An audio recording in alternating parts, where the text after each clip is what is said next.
అలానండి సిఎస్రావు. రాజకీయ పార్టీలు, రాజకీయ వ్యవస్థ అనేది బలంగా ఉంటేనే రాష్ట్రం అభివృద్ధి చెందుతుంది.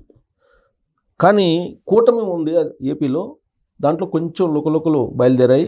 పైగా దావోస్ పర్యటనకి చంద్రబాబు నాయుడు గారు వెళ్ళడానికి ముందే అది వచ్చింది. దానివల్ల రాష్ట్రానికి వచ్చినటువంటి ప్రతికూల వాతావరణం ఏంటి, అసలు ఎందుకు డిప్యూటీ సీఎం లోకేష్ అనేటువంటి ఒక ప్రచారం జరిగింది, దాని వెనక ఏముంది అనేది తెలుసుకునే ప్రయత్నం చేద్దాం. ప్రస్తుతం మన దగ్గర పొలిటికల్ అనలిస్ట్ శివరాం ప్రసాద్ గారు ఉన్నారు. ఇంటరాక్ట్ అవుదాం. సార్ నమస్తే. నమస్తే అండి.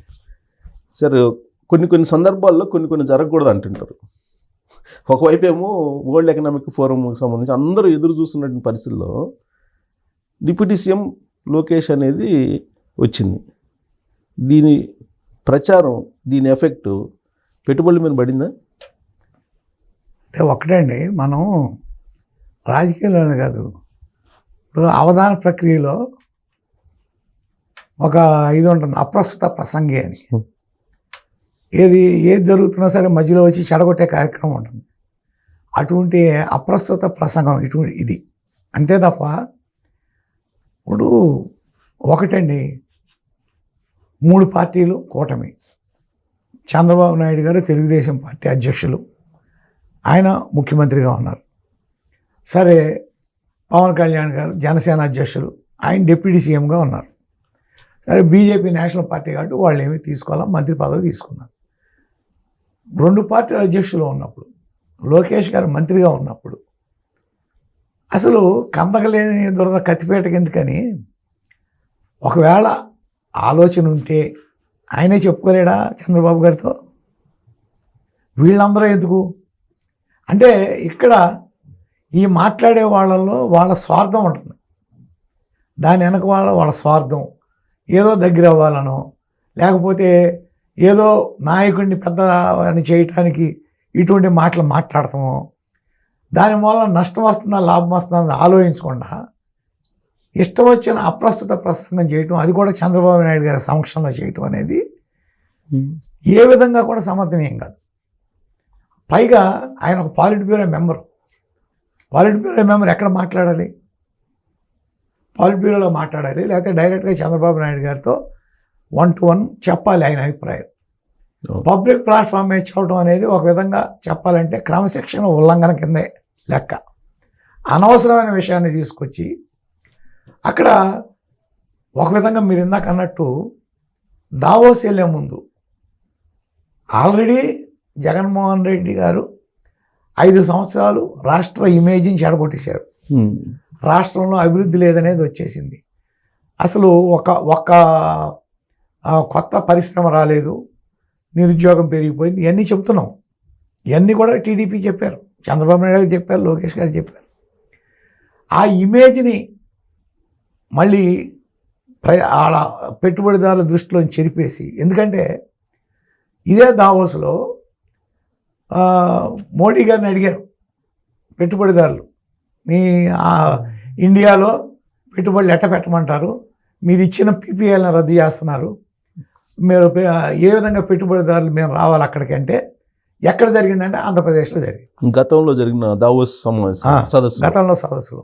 అదే అందరికీ తెలిసిన విషయమే. అంటే ఒక నేషనల్ ఇమేజ్నే దెబ్బకొట్టిన పరిస్థితి రాష్ట్రంలో జరిగిన ఆ రోజు జగన్మోహన్ రెడ్డి గారి సమయంలో జరిగిన ఈ పీపీఐ రద్దు వలన. అంటే 1000 కోట్లు పెట్టుబడి పెట్టేవాళ్ళు, వాళ్ళేం గాల్లో దీపం పెట్టినట్టు రారు. వాళ్ళ పెట్టుబడికి రక్షణ ఉండి వాళ్ళకి ఎంతో కొంత లాభం వస్తుందంటేనే పెట్టుబడి పెడతారు తప్ప, అటువంటి పరిస్థితిలో ఆ ఇమేజ్ని మళ్ళీ పాత ఇమేజ్ని తీసేసి మేము ఇట్లా వచ్చాం, మా కూటమి గుడ్ విల్ క్రియేట్ చేసి మీరు పెట్టుబడి పెట్టండి అని అడిగే పరిస్థితిలో ఈ విధమైన తప్పుడు ప్రచారం ఏదంటే ఒక విధంగా చంద్రబాబు గారి నాయకత్వానికే సవాలు చేసే విధంగా ప్రచారం చేయటం. ఏంది దీని వెనక కుట్ర ఉందంటారా? ఏమన్నా కుట్ర కాదు, కుట్ర ఉందని నేను అనుకుంటా. అత్యుత్సాహం అంటే అత్యుత్సాహం అయినా కానీ మీరు అన్నట్టు ఇప్పుడు ఆయనేమో శ్రీనివాసరెడ్డి గారేమో బహిరంగ సభలో అన్నారు, దావోస్ వేదిక మీదనేమో మంత్రి హోదాలో భరత్ ఏమో సీఎం అన్నాడు డైరెక్ట్. అవును, అదే నేను అనేది. వాళ్ళు మీరు గతంలో ఇందిరాగాంధీ ఉన్నప్పుడు దేవకాంత్ బారువా గారు కాంగ్రెస్ పార్టీ ప్రెసిడెంట్గా ఉండి ఇందిరా ఇండియా, ఇండియానే ఇందిరా అని చెప్పి ప్రచారం చేసి ఆవిడికి గర్వం తలకెక్కిచ్చేసి ఆఖరికి ఎమర్జెన్సీ తీసుకొచ్చి కాంగ్రెస్ పార్టీ బొక్కబార్లో పడేటట్టు చేశాడు ఆయన. ఆ పరిస్థితి అంటే పొగడ్తలో అంత ఘోరంగా ఉంటాయి. ఆ విధంగా చేసి అంటే వాళ్ళను వాళ్ళు మర్చిపోయే విధంగా చేసే విధంగా. కాకపోతే నేను అనుకుంటాను లోకేష్ అంత తెలివి తక్కువడు కాదు. వీళ్ళ పొగడ్తలు పొగిండా దీని వెనకమాల ఏముంది, ఏం ఆశించి పొగుడుతున్నారో కూడా తెలుసుకోగలిగినంత తెలివిగలాడే. కానీ తెలియగలనే బట్ రాజకీయ వ్యూహం కూడా ఉంది. బట్ జరగాల్సిన డ్యామేజ్ జరిగిపోతుంది కదా కూటమికి. అదే నేను అనేది, ఒక విధంగా చెప్పాలంటే చాలా రాంగ్ స్టెప్ ఇది. ఎందుకంటే చంద్రబాబు నాయుడు గారు ఆ రోజున ఆయన్ని అక్రమంగా అరెస్ట్ చేసి రాజమండ్రి జైల్లో పెట్టినప్పుడు పవన్ కళ్యాణ్ గారు ఆ రోజున ఈ కార్యక్రమాలకి లేకపోతే ఆ కోర్టు కేసుల కోసం అని చెప్పి లోకేష్ కూడా యువగణం ఆపేశారు.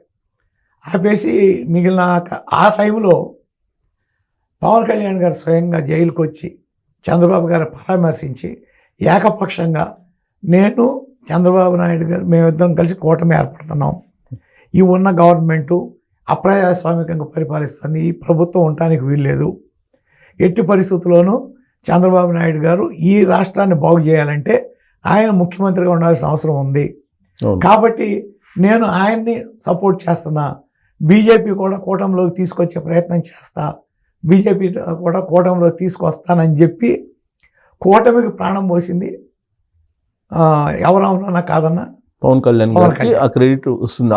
ఆ సంక్షోభ టైంలో ఎంతో కొంత మనోధైర్యం ఇచ్చాడు. ఇచ్చిన దాన్ని బట్టి వాళ్ళ కేటర్ను కూడా అదే విధంగా కంట్రోల్ చేశాడు.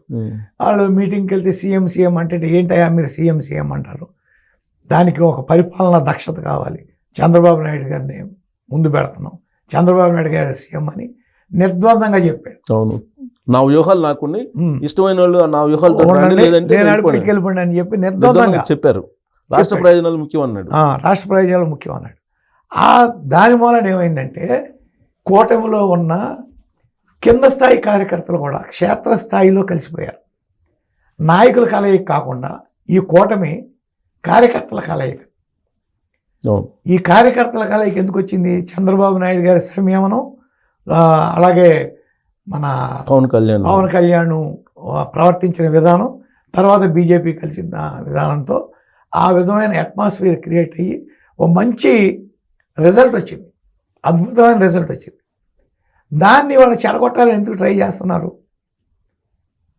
ఒక విధంగా దానికి గుర్తించే పవన్ కళ్యాణ్ గారు చేసిన సహాయాన్ని గుర్తించే ఆయన్ని కూడా తన సొంత సోదరుడి కింద లెక్కేసుకుని చంద్రబాబు నాయుడు గారు ఆయనకి డిప్యూటీ సీఎం, నాకు తెలిసి ఒకే డిప్యూటీ సీఎం అని చెప్పి ఆయన మాట ఇచ్చినట్టే అనుకున్నారు అప్పట్లో.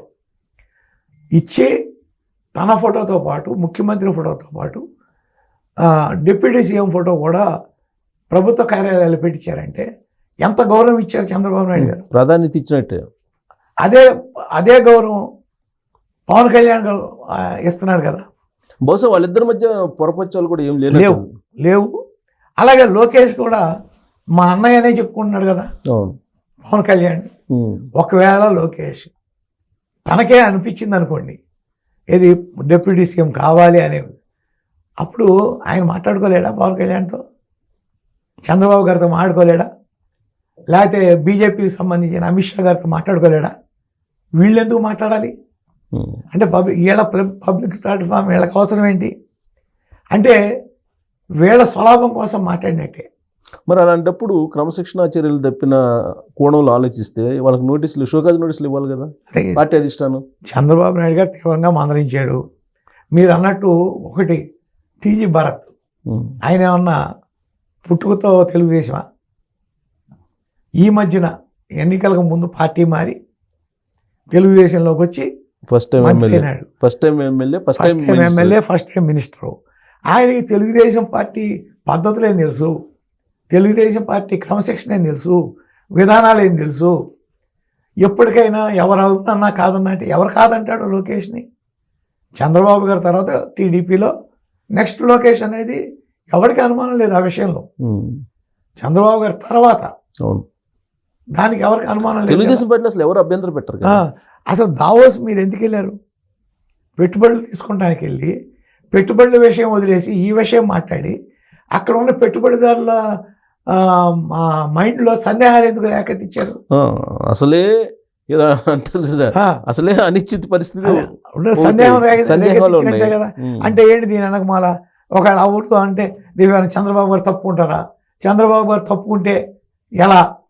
చంద్రబాబు గారు ప్రూవెన్ లీడర్, ఉమ్. అభివృద్ధి ఏ విధంగా చేస్తాడో తెలుసు, అవును. ప్రూవెన్ లీడర్, మైక్రోసాఫ్ట్ని తీసుకురాగలిగినాడు, అనేక సంస్థల్ని పెట్టుబడులు పెట్టించినాడు. ఆయన మీద ఒక ఇమేజ్ ఉంది. బిల్ గేట్స్ లాంటి వాళ్ళే చంద్రబాబు నాయుడు గారితో మాట్లాడే మాట్లాడారు. టైం ఇచ్చారు కదా. మొన్న కూడా Personal గా మాట్లాడారు కదా. మాట్లాడుతున్నారు ఇద్దరు. అదే అంత ఇమేజ్ ఉంది. ఆయన ఇమేజ్ వేరు. ఈ లోకేష్ వచ్చేటప్పుడు యువనాయకుడు, ఉమ్. ఈయన ఇంకా ప్రూవెన్ లీడర్ కాదు, పార్టీలో ప్రూవ్ అయ్యారు. ఏదంటే కష్టపడ్డాడు, తిరిగాడు, యోగాళంతో ఒక విధమైన ఉత్సాహం తీసుకొచ్చారు పార్టీలో, పార్టీని నిలబెట్టాడు అనేది ఉంది. కానీ ప్రజల్లో, బయట పెట్టుబడిదారుల్లో అది రావడానికి టైం పడుతుంది కదా. ఈలోపు ఎందుకు మాట్లాడాడు ఈయన? చంద్రబాబు నాయుడు గారు మళ్ళీ అదే వేదికలో దావోసులోనే అతను మందలించాల్సిన పరిస్థితి తెచ్చుకుంటాం ఏంటి? ఉమ్. ఇవన్నీ రాంగ్, తప్పుడు విధానాలు, అంటే తప్పుడు అవగాహన సంకేతాలు. లేకుండా ఏదో చేసినటువంటి కామెంట్ల కింద అయితే ఏదో సరిపోతుంది. కానీ దీని వెనక ఏదన్నా భయంకరమైన కుట్ర ఉందనుకోండి, అది అసలు మీకు నష్టాన్ని పోడ్చలేం కదా. కుట్ర అది కాదు కానీ అత్యుత్సాహం అండి. అంటే అత్యుత్సాహం